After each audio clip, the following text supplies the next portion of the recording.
Okay, hello everybody. I pray everybody is having a fantabulous day and that it's peaceful. Hey, thank you for joining me on this channel. Please, if you will, hit that like button and please, if you will, hit the subscribe button so that we may blossom this channel. Okay, thank you again for joining me here. I sincerely appreciate you and your presence. All pertinent information is listed in the description box below. Okay, let's do it. We're still talking about the children, y'all. We have to keep a watchful eye on these kids, not only the young ones, but the teenagers also, especially the teenagers. Their hormones are jumping all over the place. Do not allow your teenager to stay locked in their room all day and all night, day after day, week after week, month after month.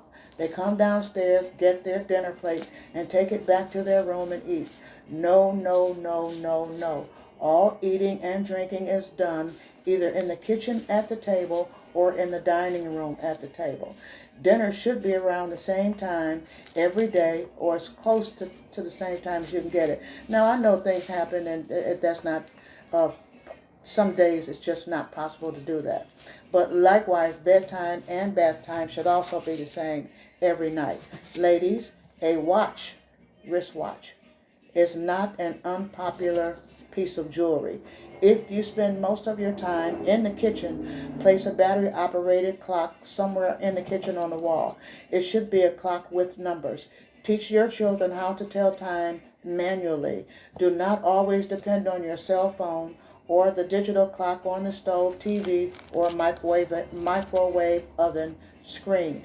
There should be at least 2 clocks in the house that operate by battery. That way, if you lose power, you do not have to lose track of time. Ladies, while we are in this pandemic, and I believe we're at the tail end anyway, we'll see. There are tools that you can use, though, while you're at home and your children are at home, that are right there at the dollar store.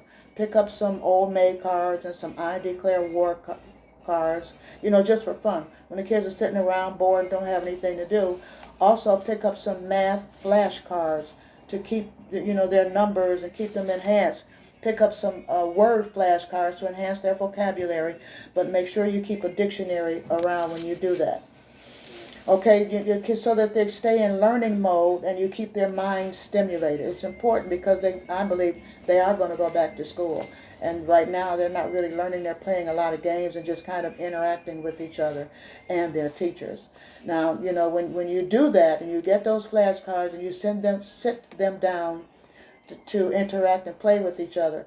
That means that you cannot just tell them, that this is what you do and, and you're going to lock yourself in your room. No, this is the time you can go and roll you a fat one or take you a few puffs and pour you a drink and take you a few sips. But you have to return to the room where the children are. They have to be supervised.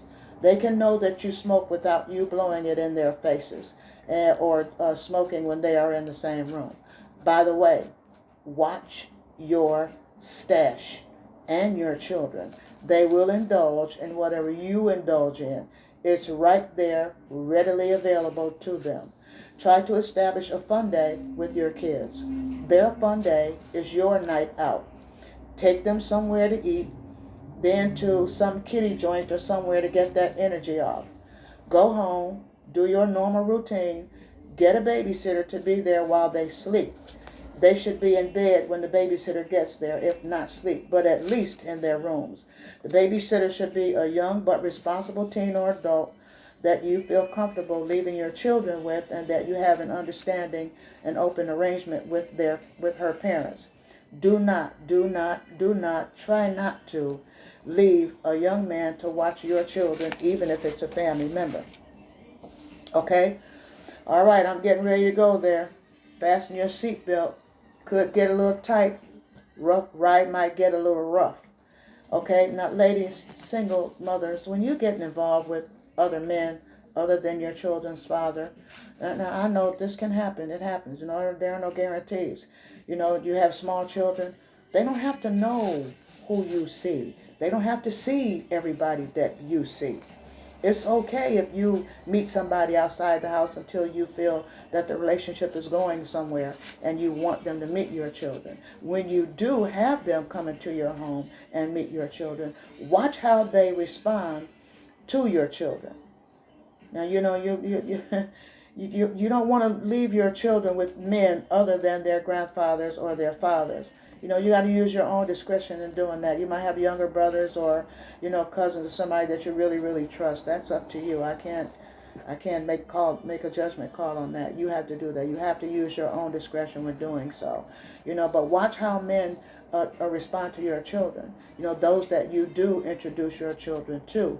Watch how they respond to your children. Men can hide who they are and can do it for years, but eventually that bastard will show his ass.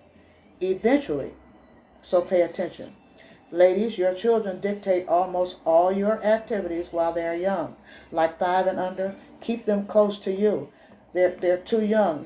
Human trafficking is a very real situation, and they are snatching people's babies right out of their arms. So, stop running from your kids, always looking for somewhere to go, leaving them anywhere with anybody, and then don't want to come back and get them. Cut that shit out. That's how you set your kids up to be mistreated, because you're going to need another babysitter. They get on your nerves. Don't force somebody else to go through that. And you know what that is. You know who your children are and how they act and whether they're obedient and whether they mind or not. It might be a good idea to get yourself a church home. That's an excellent support group right there between the deaconess board and the mother's board. There are always mothers who didn't have children, those who had children but had no grandchildren. Women who are happy to help you when they see you're trying to live right, teach your children well, and do the right thing. You would be surprised at the people that would help you in church. So control your house and your surroundings. Know what is going on in your environment. Try to anyway, at all times. Ladies, when you are preparing dinner for your family and your children have other children at your house, like they have company that they are playing with, if you can help it, please, please, please do not send those children or that child home to eat. It may be the only meal that they eat all day when they're at your house. Here is a test. Tell them, go ask your mom if you can have dinner with us. Their response, she don't care. They ain't even going home to find out. She may not even be home. Or she may have sent them to your house because she knows you cook most days. Just never know. I'm just saying. God may have sent them to your house because he knows that, you're going to feed your children. Only if you can afford to. Now, I'm not saying feed your 3 and the neighbor's 5. That's not, use your discretion. You know what to do. Ladies, interacting with your children, teaching them by default. When you are cleaning, incorporate them. Mildly give them instructions on helping you. When you are cooking, do the same thing. Doing the laundry, teach them how to sort clothes by separating colors. Children are easy to teach before they know they're learning. They want to help. Let them. It will lighten your load. But show them how you do things or how you want things done. Do not assume that they know. Teach them. You may have to teach them the same thing over and over again several times before they get it. But they want to get it and they need your approval in doing so. Lead by example. They hear what you say.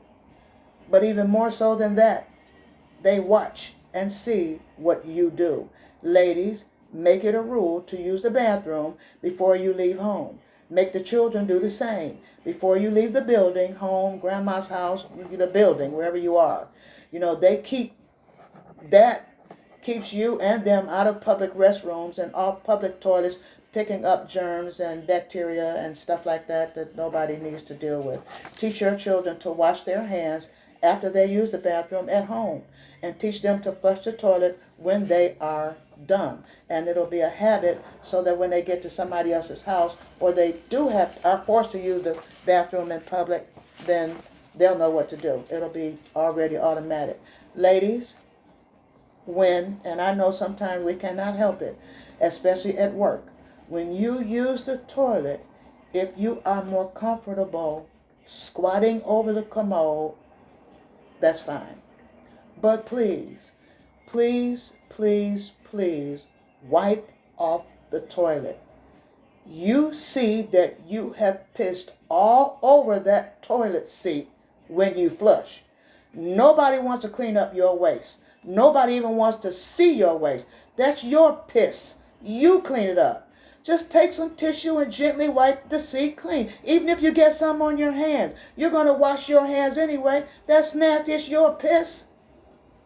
Ladies, we got to do better. Now, we're grown women.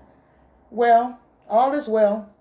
God is good, and his promise is true. We're going to do what we're going to do. Lord, help us all. I'm just saying. Well, that's all I have today, folks. Thank you for your time. I'm all out of mine. God bless you, and good night. Love you. Peace.